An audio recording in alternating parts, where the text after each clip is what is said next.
So we've been talking about this all through the week.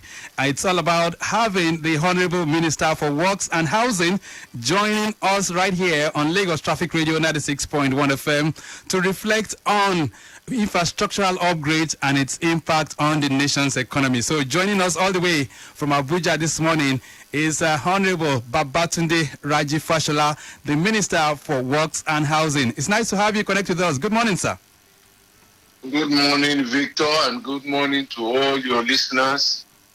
How are you doing? Very, very good. Very good. And I must say this, before we even kick off the interview, Honourable Minister, since we put it out that we're going to be hosting you, our social media platforms has been agog with lots of reach out. Let me just greetings to you. And I'm just going to take a few of them. I have Korede here. He's joining me this morning. Korede, how are you doing? I'm very fine. Good morning. All right, then. So you want to say hello to the minister as well? Yes, good morning, sir.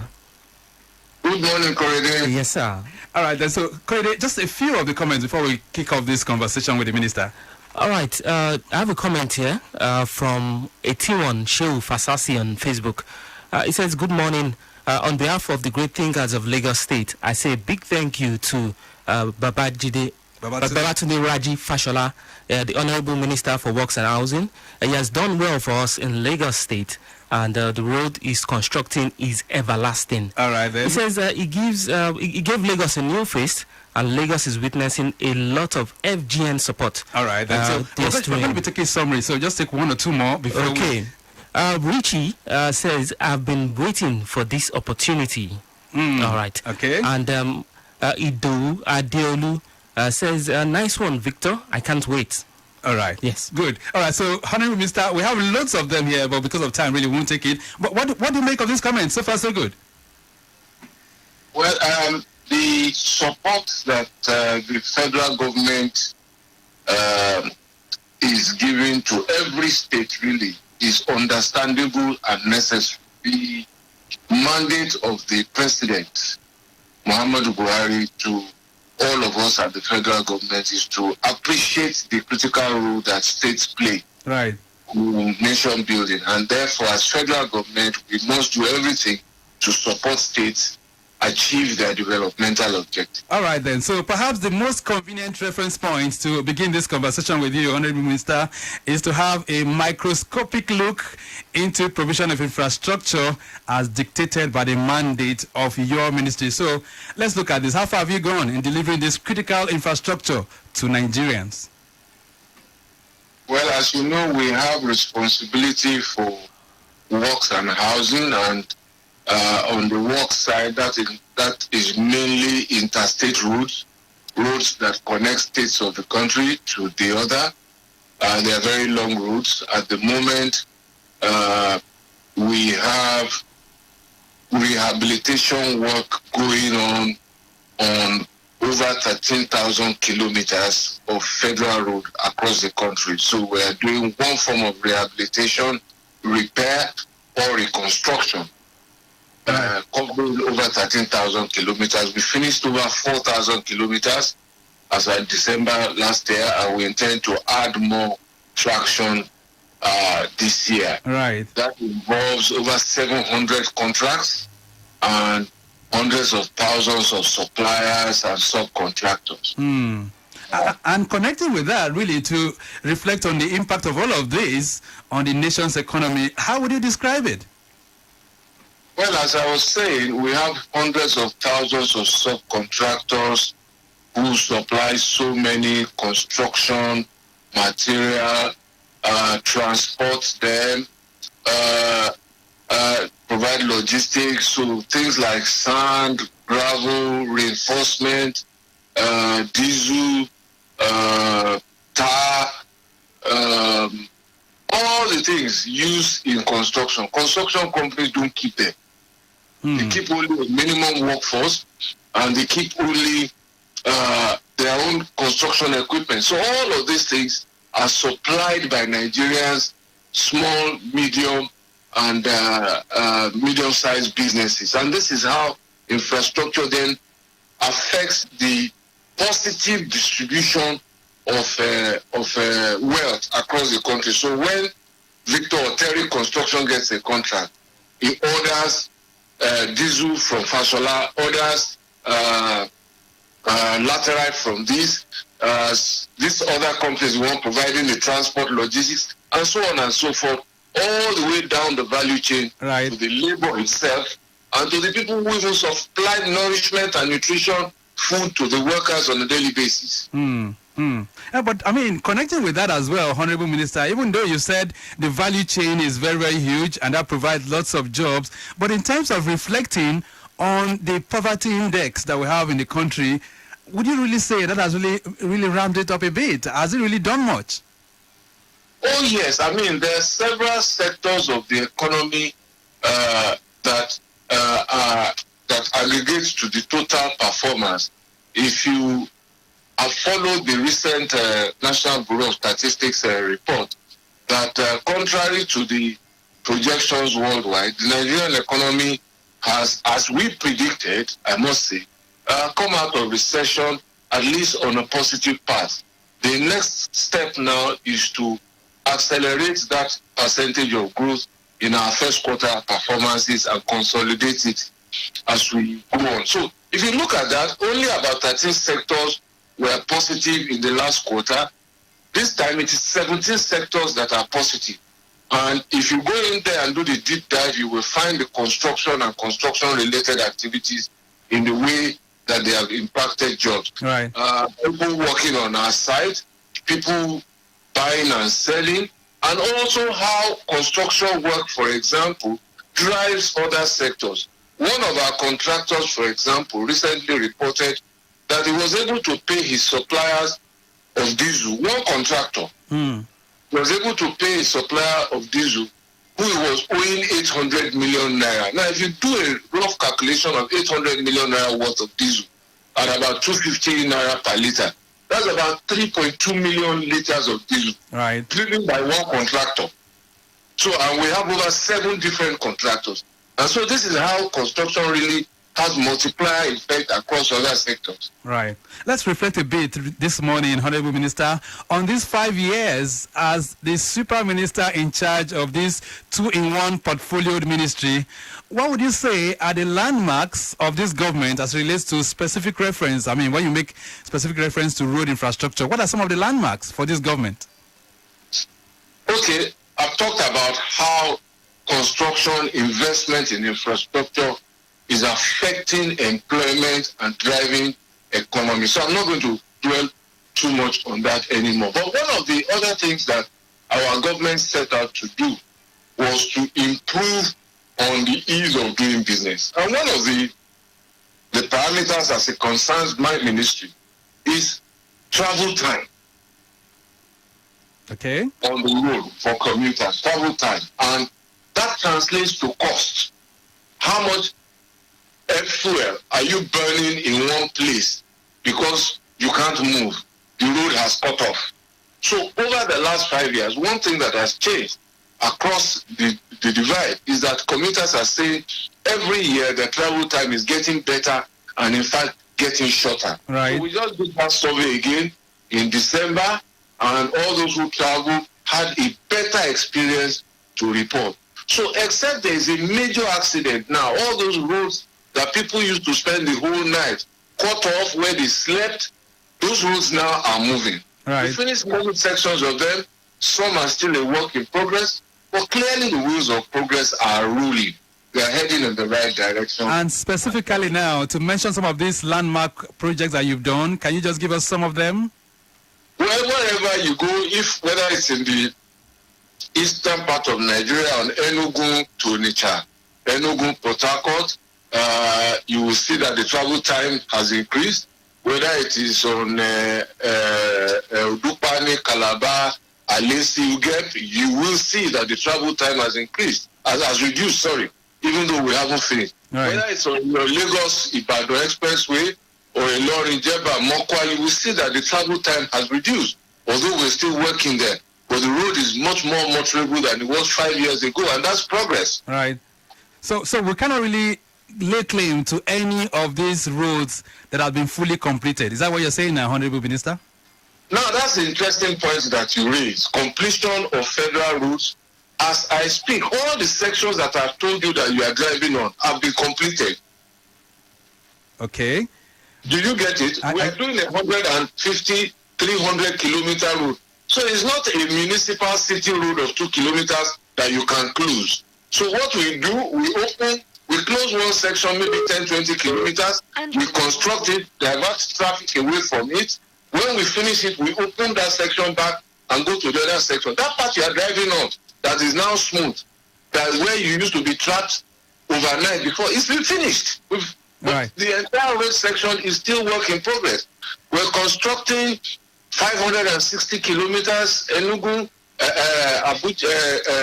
Kano to Maiduguri. Right. So you can't get all the laterite, all the cement, all the this in one day. So those roads are built in sections of 100 kilometers, 80 kilometers, 70 kilometers, some 120 kilometers. That's why I told you we have different contractors.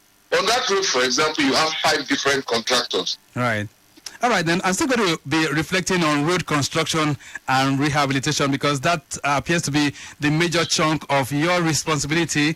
But you did say when you were governor of Lagos State that the construction of roads must never be done in a knee-jerk manner in which they are built without proper definition. So in your words, you said, and I'm going to quote you this morning, roads must connect and open up places. And therein lies the question of methodology. So what is the approach of mixing or perhaps fixing and constructing these roads across the over 204,000 kilometers of road stretch that we have in the country? What's the approach? Okay, great. The country has over 200,000 kilometers of road. So let me repeat that, over 200,000 kilometers of road. Right. Out of that 200,000 kilometers, the federal government is responsible only for those designated as federal trunk roads. And those are a total of 35,000 kilometers. 35,000 kilometers is our responsibility. So the remaining 165,000 kilometers are the responsibilities of the states and the local governments. That's the law of the land. Now, as I said at the beginning of the program, our responsibility is for roads that connect states because they are the longest. So the states can't fund many of those roads. They are 200, 300, 150, 120 kilometers. So that's the federal responsibility. So our responsibility is to connect the states to themselves. Okay. So talking about methodology, which you raised, that's the methodology. Link Lagos to Ibadan. Link Ibadan to Oyo, link Oyo to Ogbomoso, link Ogbomoso to Ilorin, link Ilorin to Jeba, and so on. Link River State, right, to Abia, all the way to Enugu, and so on and so forth. Link Maiduguri, all the way to Kano, through Gombe, Bauchi, and all of that. Okay. So that's the methodology.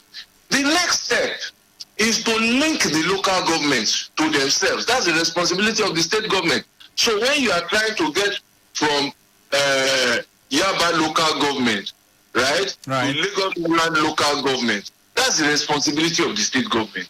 When you are trying to get from Shomolu local government to Ikeja local government, that's the responsibility of the local government. Now, the final point, which is the last one, when the wards are being linked within the local government, that's the work of the local government. Those are the local government rules that link you from street to street. Right. Right. And word to word. So that's the methodology behind the program. So if everybody does his own part, the entire nation becomes connected. Right. Lagos Traffic Radio, 96.1 FM. If you're wondering who I'm speaking with on the program this morning, Honourable Babatunde Raji Fashola, who is the Minister for Works and Housing. And this morning, we're reflecting on infrastructural upgrade and its impact on the nation's economy. Quickly, I'm going to hold you on a bit. Just take one or two travel advice. Yes, if you are on the Lagos-Ibadan Expressway corridor, I do understand inwards Lagos is still good, but by the time you approach areas like Magburu, Arekpo, it becomes slow inwards Lagos. Outwards Lagos, it is busy. That's on the outward journey. especially from areas like MFM. All right, I did hear that there was an accident reported earlier on somewhere around Orimolade, if you are within the Iju-Shaga corridor, but traffic managers on ground try to work on that, so no worries at all. The Ajasa Command area, Ayobo Megida, is a moving traffic being experienced. This is due to bus stop activities inwards Amule and Oluaga connecting Church Roundabout and Adefemi Junction is looking good at the moment. Ojuodo Ikola is okay as well. Jerusalem to Dock Center is calm. Command is building up. This is as a result of rising commercial activities within that location. Enyo filling station inwards AIT Road is in good shape, and I can tell you Ilewe inwards Agbelikale is looking good as well. Meron connectors, Meron Junction inwards, where is this now? Joke Ayo is not bad at all. Ekoro Junction is moving steadily as well, and pipeline inwards Ekoro U-turn by Abulegba Jubilee Bridge is fine. All right, Third Milan Bridge is good. I did tell you. Lagos Abeokuta Expressway, it might be slow from Goyi connecting Dr. Modani the bridge down to National. Beyond that point, in what should is good. Ikorodu Road is slow if you approach Mile 12 connecting K2 down to Ojota, but beyond that point to Maryland, it gets much better. All right then, so let's return to this, Honourable Minister, and reflect on some priority projects, especially as it relates to Lagos and environs. Now, for some time now, from the 24th of July 2020, the Third Milan Bridge has been receiving partial closures, and of course, sometimes you even have total closure for its rehabilitation. The question on the lips of many Lagosians this morning, when is that bridge going to be finally reopened? Okay, Victor, the Third Milan Bridge is not just receiving partial closure. It's receiving partial closure because it is undergoing very, very extensive repair, rehabilitation, and maintenance. And first, I want to thank you, all your crew on radio in Lagos, and all Lagosians and all commuters in Lagos for their understanding thus far. All right. When will it be open? I can tell you now that this weekend it will be open definitely. The date was as we speak. My directors are still in Lagos. The major works have been finished. So let me say that again by way of information to all your listeners. And the major works have now been finished. All the piles, all the joints, all the bearings, everything is done. The last mile now are the works that were not in the contract, which we insisted must be done. Asphalting some of the places on the pavement that have been affected by erosion, wearing, some lane marking, some of the lane marking has worn away, so we want to do that because that's what people will see. And they wonder, oh, these people said they did some work on Third Milan Bridge. Because Right. the work is not necessarily visible. It's under water, it's under the bridge. People don't really interact with that. So we're just trying to make good as much as possible. And then all the central device where we created diversion has to be recast back and put in place. And all the construction signs and construction equipment then has to be moved. So all of that will be done in the next 48 to 72 hours. But definitely this weekend, it will be open. I will announce the date towards Friday when I'm more definitive. And the reason why I'm holding back the exact date is that we are government. And so anytime we say something, people must reliably be able to plan their lives around what we say. Right. And if we're not sure, we don't say it. So if I tell you it's going to be open on Sunday or Monday, you must be able to plan your life that, okay, that detour that you used to take, you don't need to take it again. The government has said it is open and it should be open. All right. So it's not a date that I'm holding back on, but I will come back to you. But definitely this weekend is the last weekend. We're just cleaning up. All right. Which is good news, I'm sure. We lost some time as a result of the protests in Lagos and all of those. So that derailed our schedule. But never mind, we are almost done now, and the bridge is much safer, much better condition, and drivers and commuters will then be able to say all those jarring sounds, all those banging noises that they experience on the bridge. They should have a better traveling experience which is always what it's about. Right. And while I have you here, let me use the opportunity to also say those who want to see what happened on that bridge should go to our Twitter handle. It's called @TMB, Tango Mother Bravo, TMB Rehab. All right. Tango Mother Bravo, TMB Rehab. And you will see all of what happened on that bridge for the last 6 or 7 months. Wonderful. Weekly. All right, then. I'm sure Lagosians will be glad to hear that. I've been anticipating as well that probably this weekend the bridge will be opened finally to full traffic flow on both sides. But, Honourable Minister, Lagos-Ibadan Expressway is another area of concern. And that construction has been on forever. And people are wondering, why is it taking such a long time for the Lagos-Ibadan Expressway to be fully reconstructed, as the case may be? Okay, Victor, I always like to be precise with words. That construction has not been on for forever, as you said. That's not true. No construction was taking place there.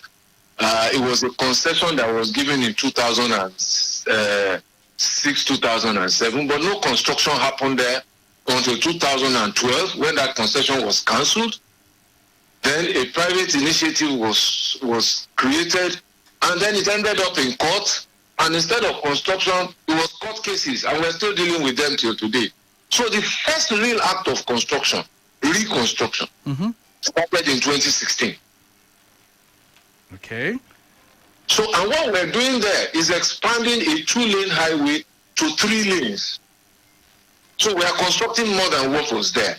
And now we are doing it with over 40,000 vehicles using that route every day. We have to manage that. We can't shut down that road. Now, if you go back in history, when that road was originally constructed as a virgin road, no traffic, in the oil boom period, 1974 was when it was awarded. It was completed in 1978, 4 years, no disturbance. There was oil boom money. There was no traffic. Virgin road, 4 years, that's what it took. That's what the records show. Now we are struggling with resources, but we are making progress, and I can assure Nigerians that by 2022 we'll be out of there. It's a 127-kilometer road. When I went there in December, I think, yes, we had done over 70 kilometers, and so progress is also being made. And we're adding more things to it, interchanges to those who go to worship and all of that, so that we separate the traffic and all of that. So a lot of also pedestrian bridges, because the character of the road has changed from a regular road to an urban megapolis sort of. Then we're also building drains. Okay, and Honourable Minister, let me just interject a bit here for the purpose of some of our listeners. Some have said that at the time you took over, or at the time this government took over, since there was a concession that was on, and before that, people were complaining that even the lanes, considering the expansion of communities within that stretch, that government would have even thought of more or less like a 10-lane kind of road. Why didn't government give a kind of reflection on that, considering the expansion of communities within that entire corridor? Now you've been talking about methodology, so let me go back to methodology. First of all, we have added an extra lane. That is one thing. Secondly, there is now the construction of a rail service from Lagos to Ibadan on that corridor. So when that rail service is fully operational, it's going to take a lot of traffic, some traffic away from that road. So why do you want to expand 10 lanes when you are building a rail corridor? Okay, so that's the rationale. That would be the rationale for me. And mind you, also, there is the Lagos-Ota-Abekuta road. That's an alternative route. So because that road is bad, traffic is compounded on Lagos-Ibadan. So some people are just going to Abekuta, but that is their shortest route. Then there is the Lagos-Ikorodu-Shagamu. Some people are going to Shagamu, but because that road is bad, they would rather take the expressway. So we started work on those roads too. Right. And that's the next level I'm going into, because Lagos-Abeokuta Expressway. Instead of 10 lanes in one place, you're having more than 10 lanes on different routes. And there's choice. And we are revising those choices. Right. And let's quickly talk about those choices, Honourable Minister. Lagos-Abeokuta Expressway, for such a long time, some have referred to some portions of that road as a dark spot. And I'm going to mention some areas there. Obadeyi is a place prone to accidents due to the nature of that road. Sometime last year, I think your ministry started fixing it. What's the latest with that road, by the way? We're making progress now. And I think what we should be talking about here is the positive side, what is moving. So for some time, that road was under contract. I inherited it. That road was under contract at the time Nigeria took $12 billion to go and pay creditors. So why didn't that road get fixed? That road was under contract when Nigeria was selling crude oil at $100 per barrel. It wasn't fixed. So it is now that crude oil dropped to 20-something. That road is being fixed. That's the positive side. That's the difference between a progressive government and the other side.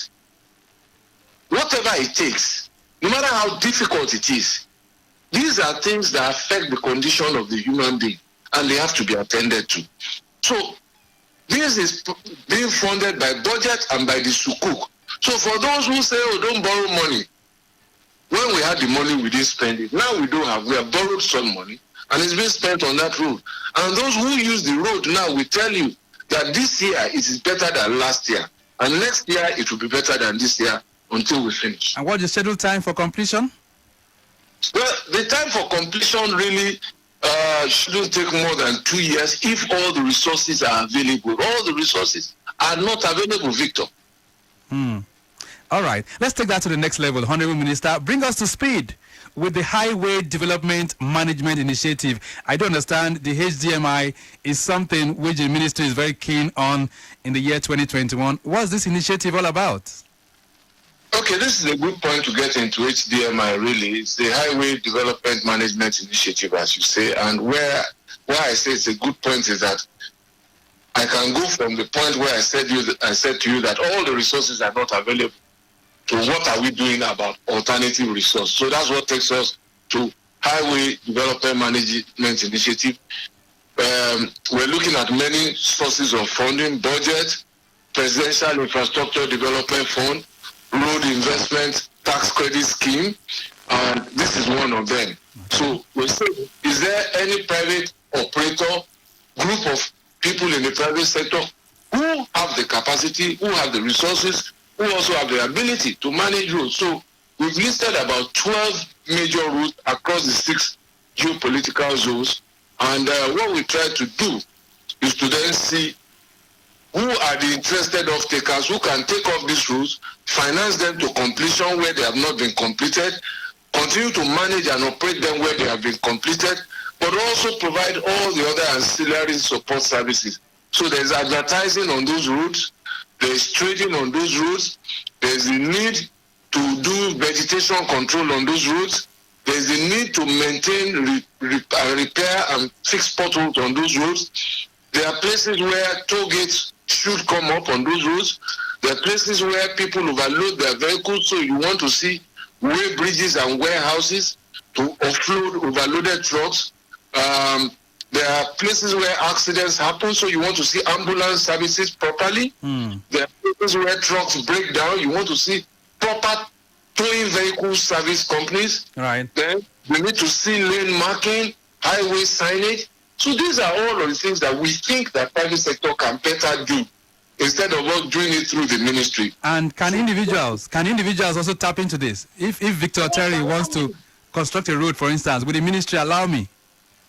By all means, if you meet the specifications and you show us the capacity. So what we want to see are roads of the type that we see in other countries. So we also see people, for example, trading by the roadside. I stop sometimes when I'm traveling to buy fresh corn, oranges, and all of that. We want to see how we can integrate those farmers into a proper farmhouse where the food is fresh, where they don't have to stay by the road, where there's an anchor buyer from them, so that it becomes the outlet for farmers, and road users can properly park at a rest house and do their shopping. That sounds pretty interesting, Honourable Minister. Well, let's see how that unfolds in the year 2021 and, of course, in subsequent years. But let's quickly delve into the second leg of your ministry and just take some brief time there before we connect with the listening public this morning. And that is housing. Now, housing is critical because they say without shelter, definitely man will be empty. And so some have, I'm talking about some observers now, they've looked at your ministry in the past 5 years and they feel that you've scored a little bit low here, considering that the ministry has not been able really to complete some housing projects. What would you say to some of these critics? Well, they should bear with us. We're on our way. We always face those concerns, and my answer always is that there's always a distance between policy, program, and results. So we started with policy. We are executing the program. They will see the results. Quite a number of houses have been completed directly by the ministry and also by our agencies, such as the Federal Housing Authority, and those also financed by the Federal Mortgage Bank. The data is there. So many people have also been granted mortgage loans to buy their houses. Those are houses we didn't necessarily build, but we financed it. They are our success. We also have a lot of people in the private sector developing houses, which we funded through estate development loan. We have dozens of cooperatives accessing estate development loans at this moment as we speak. But you see, our activities are nationwide. So if you see us, unlike in a small state where we go and commission one thing, everybody sees it, just the energy to travel 36 states is a lot. Trust me. Right. But we will begin to show that slowly. And the National Housing Program that I think excites people is something that we will unveil shortly. We are dealing with the back end now. Many of those houses are completed across 34 states, but we're dealing with the back end of allocation. So we want to use technology to do the allocation. So we have to build a portal. We have to do so many things, test that it will work. Now we are almost done. So we will start with the launch of the portal, and then you will be able from there to see what we're doing. The state governments are also building houses.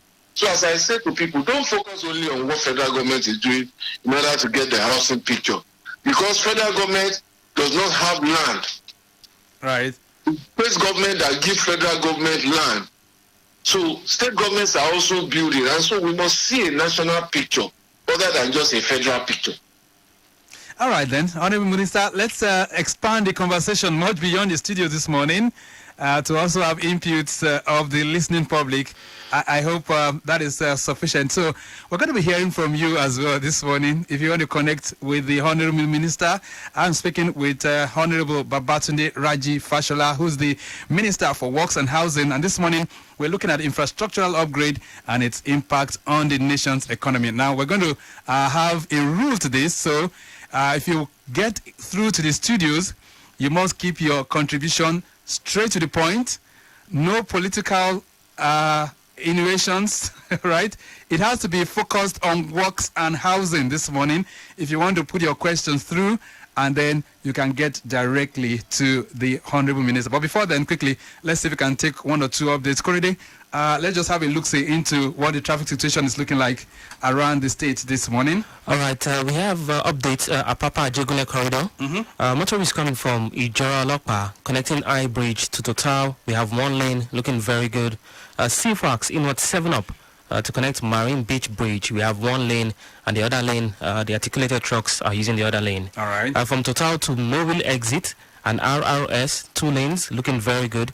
Dalami, Nagaf, all the way to Point Road, we have it good. Movement out of Apapa using Marine Bridge to connect Igomu and Ijora is looking very, very good. Ojo Road to Boundary is good. From Boundary Roundabout is also looking very good at the moment. All right. Alternative routes, Okoya intersection to connect Navy Road to Arakan Barracks is good. Agbomalu intersection inwards Marine Beach intersection is also good to connect North Avenue through the service lane. Right. Then there's a report of an impediment, Where's that? broken down high-capacity bus, Right. talking about the Primero Blue bus, Right. at mile 12, ascending the bridge in West Scotia, backlogging traffic towards Itowolo at the moment. Okay, then. So that's the way it is looking like for your movement. We can also tell you that Third Milan Bridge is still appreciably good. You know that only those of you from the mainland can access the Third Milan Bridge at this time. Okay, let's begin to hear from you this morning. 0809-912-0777. Numbers to connect. Hello there. All right, so you're going to turn down the volume of your radio if you're going to have a smooth conversation with us. Hello? Hello there? Okay, so that's the way it works. Now, if you get through to the studio, please turn down the volume so that we can have a very good conversation. Okay? That's the only way we can do it this morning. Hello there. Hello, good morning. Hello? Okay, I guess we lost that. 08099120777 is the numbers to connect. You can also put your comments through on Facebook and also on our Twitter handle at Lagos Traffic 961, the numbers that you can connect with us on the program this morning as well. All right, then let's take this call. Hello there, good morning. Hello? Hello. Good morning, sir. Good morning. I'm so happy to greet you this morning and greet my Honourable Minister. What's your name? My name is Julius. Julius. From Lagos. All right, you want to say hello to the minister? Yes. Go ahead. Minister, I want to say today you are making us proud, Yoruba race, that the best minister in the federal, and we can see all what you are doing. I'm a beneficiary of a federal mortgage loan, and I see that the loan has really helped me to also be a land and house owner in Nigeria. Okay. So, whether it is taking time for the processing and documentation, I feel is right. All the requirements are necessary. If not, people are complaining of the time it takes to access the loan. But I believe if you pass through all the requirements and process it, you will get the loan. So, all right. I just want to say it's a confirmed facility for any, and they are not discriminating at all. Okay then. All right. You made your point. Thank you. I know how long it takes to get the loan from the bank. All right. Thank you so much. So you are attesting to the fact that the federal mortgage loan is really working. All right. Any questions on roads? You want to ask the minister? Feel free to join the conversation this morning. Good morning. Good morning. Good morning. All right. What's your name? My name is Abayomi Ogunowa. Abayomi, go ahead. The minister is listening. Okay. Thank you for the time, Honourable Minister. We appreciate you. And my question quickly is on the road. And the topic today is about how we're linking roads with the economy. Mm-hmm. Looking at I want to be specific here. There are some link roads between states. I'm looking at it, the Itoke Road, which link Ijebu into Ore Road. Mm-hmm. That road was built back in 1976, and up to we are talking now, nothing really serious has been done on the road in terms of expansion or rehabilitation. Okay, so you want to know what the ministry is doing, right? Yeah, I want to know what the ministry is doing. Whether they have the plan for the road within their administration. All right, then. Thank you. Thank you so much. So, like I said, keep it straight to the point and make it short as well so that we can accommodate as many people that want to reach the minister. All right, Itoi Queen Road, we've taken note of that. Hello there. Yeah, I want to thank God for the thus far from God. What's your name? And the minister. My name is Andrew. Okay. Yes. I want to talk about lighting and security because on these roads, the roads are good. And if there are no lighting there, security, there will be a shortfall for security and safety. That is my take about it.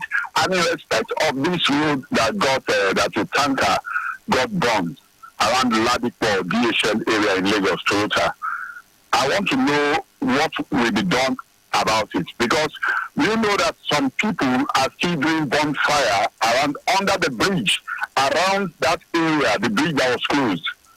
I don't know what the take of the minister on that. Thank you. All right, then. Thank you so much. Ladipo, DHL, and the tanker that got burnt on that particular corridor, 08099120777.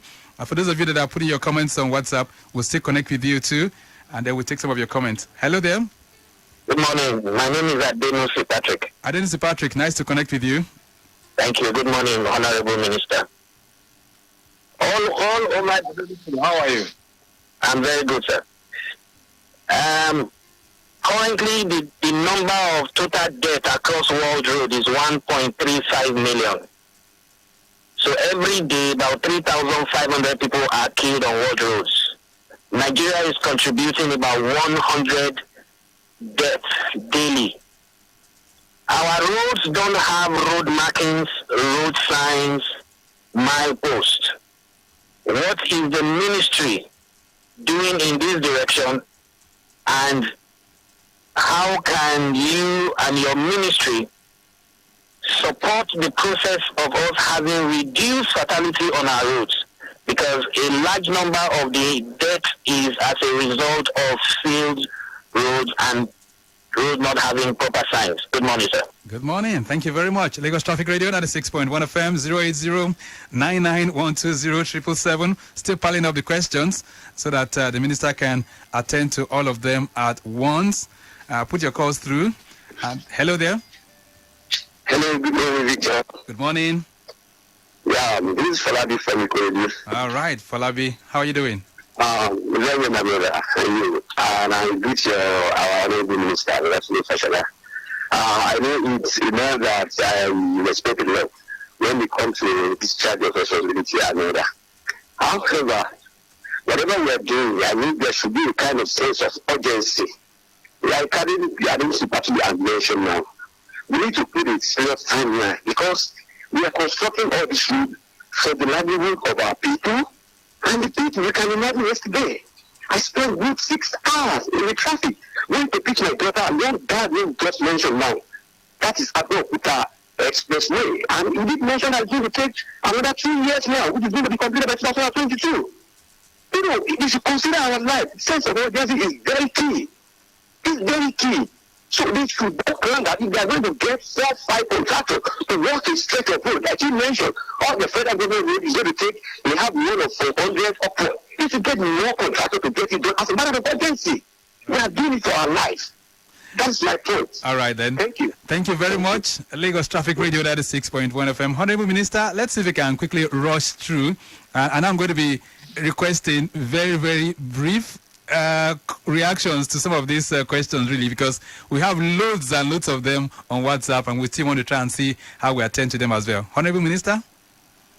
Okay, thank you very much, Victor, and my appreciation to Folabi, Adenusi, Andrew, Abayomi, and Julius. Let me start from the last one. Look, listen, we're running as hard as our resources permit us, and if Folabi was listening, the only problem on that road, as indeed many other roads, is the budget and the resources. So if there is a way to find more money, certainly we will find it. And again, also to reinforce the point I made, those roads were there at our period of prosperity. But we had different policy focus.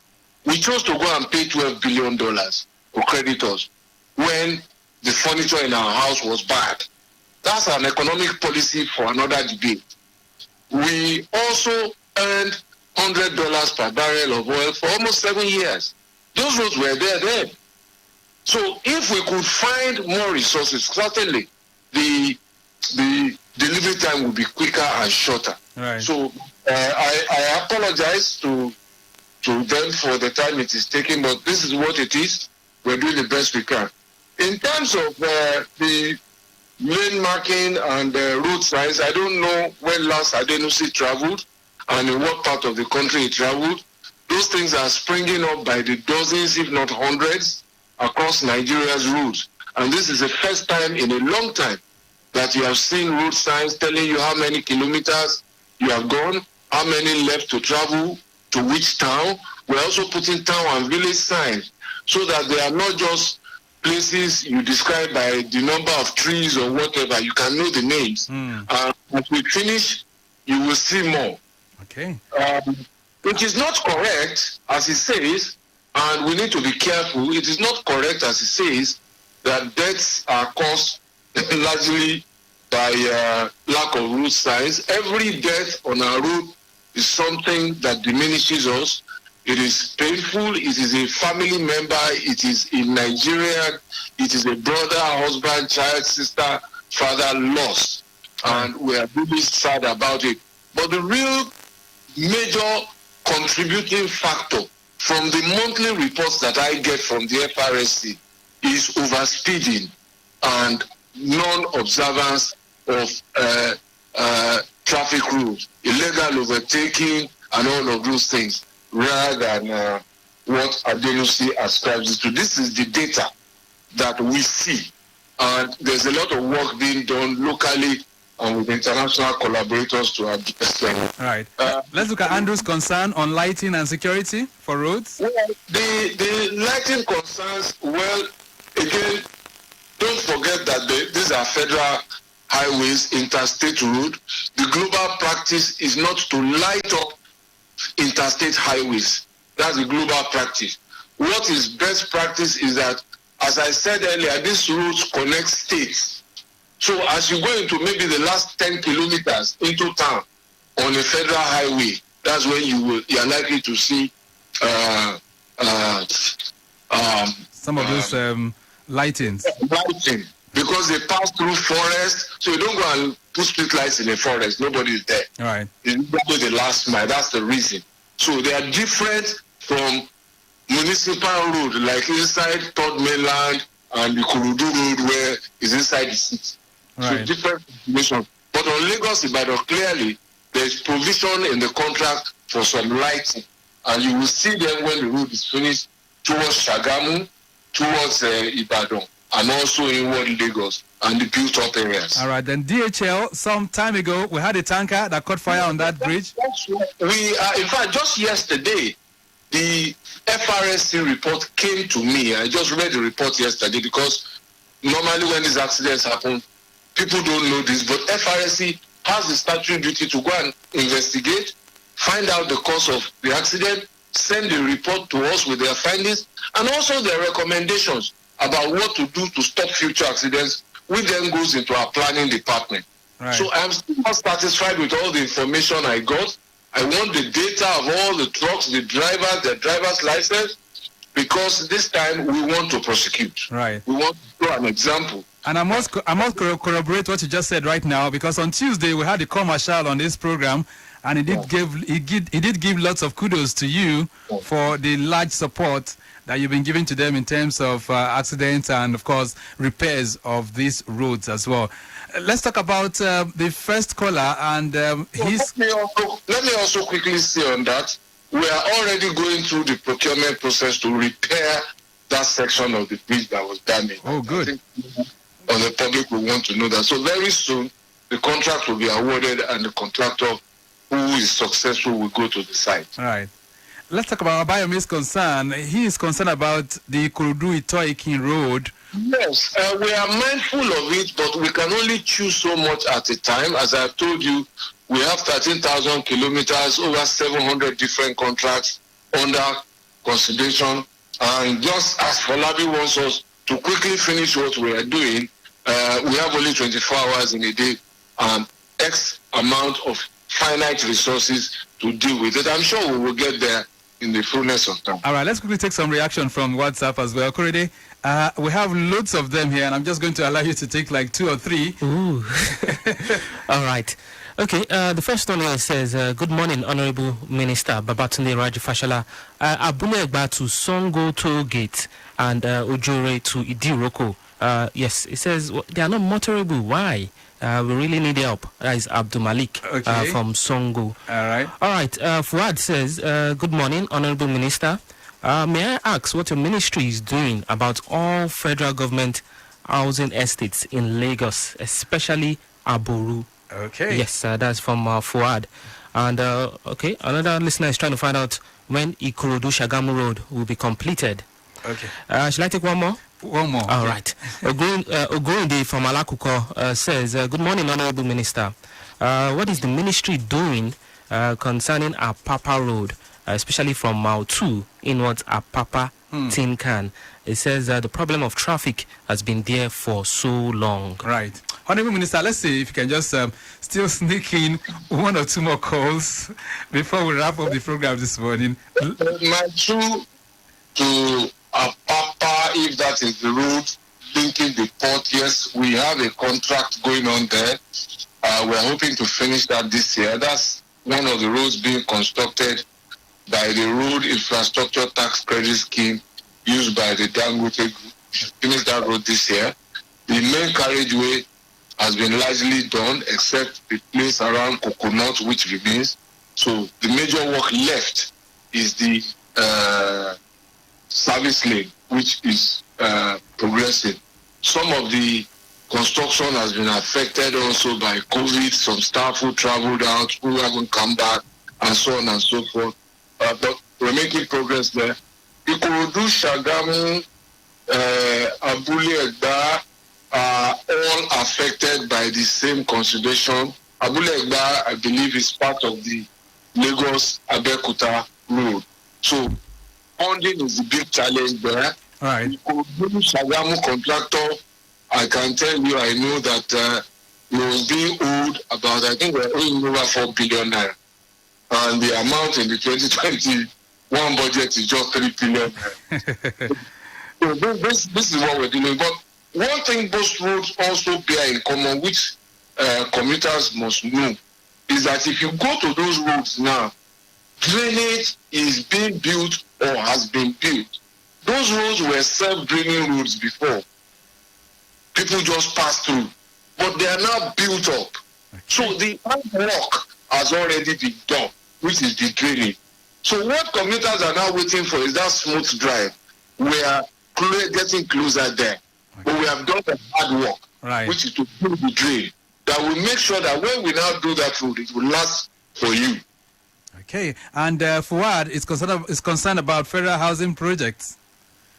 Now, there was no specific, he just asked about federal housing projects. I believe those projects were completed a long time ago and handed over to the occupant. So I don't know what specifically he wanted me to speak to. All right. Okay, then. Let's see if we can still sneak in one or two calls quickly before we wrap up the program this morning. Probably one. Lagos Traffic Radio, 08099120777.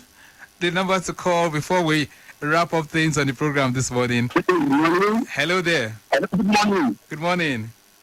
Abiodun is my name. Where are you calling from? I'm calling from Lagos. All right. Yeah, I greet our Honourable Minister in the House. One question. Yeah. Using the yardstick of former government, I want to know which legacy our Honourable and I will be known for. That is the number one. Then the road driving from Lagos to Abuja. I will use Ibadan to Ile-Ife to some part of Ilesha. I don't know what they are doing on that road. Thank you. Okay. All right, then. Thank you very much. That will just be the last call. Honourable Minister, he's talking about legacy that you want to leave behind. Well, I think those who write history would define every public operator's legacy. The only thing I can do is to put all my resources and all my skills at the service of the people I am appointed to serve. I think that I am doing just that. So that's it, really, to do my best and in the circumstances that I find myself. All right. Okay, then. So let's take this home this morning, Honourable Minister. You've said a lot, and the program has really come a long way from 9 a.m. But in parting and in departing the program this morning, what will be your message? What's your parting thoughts to our listeners this morning? Well, just to say that the commitment of the president and our government and all of us to make life better for our people remains in place. The outline of the infrastructure plan for the country have already been clearly established, and the wheels of progress are already turning. So we should expect to see better roads, better bridges. Just as we're talking only about Third Mainland Bridge on this show, because Lagos-based audience, but there are 34 other bridges under repair, rehabilitation, and renovation across Nigeria. There are 44 federal institutions whose internal rules are being rebuilt, educational institutions. So our work is impacting many facets of human life, and we intend to continue. Right then. It's nice having you on the program, and I hope that one of these days we can have you physically in the studios to connect with Lagosians as well. Well, when COVID abates effectively, then we'll be able to do more interpersonal interactions. All right then. Thank you so much, Honourable Minister, for connecting with us on the program this morning. Thank you, Victor, for having me. Have a good day. And you too. All right, so I've been speaking with the Minister for Power, Works and Housing, Honourable Babatunde Raji Fashola, as we reflected on infrastructural upgrade and its impact on the nation's economy. Maximum thanks to you for being part of the program as well. And I can tell you for certainty, the program has been produced by Korede Bamishile. Maximum thanks to Hakim Bello, who's been working behind the scene. Hakim Bello, by the way, is a special advisor to the Minister for Works and Housing. He's special advisor on media. Thank you so much. And maximum thanks to the social media team, Kayode Mafolashere, Philip Akinwara, and Mubo Salah Kasali. Our executive producer is Tayo Akonle. I can tell you, the program, Your Side Mirror, will make a return tomorrow. But till then, this is Victor Terry. I leave you with the words of Kofi Annan. He says, knowledge is power, information is liberating, education is the premise for progress in every society and in every family. Let's embrace it, and of course, we'll be able to advance the cause of development in Nigeria. Till tomorrow, have a splendid day. Bye.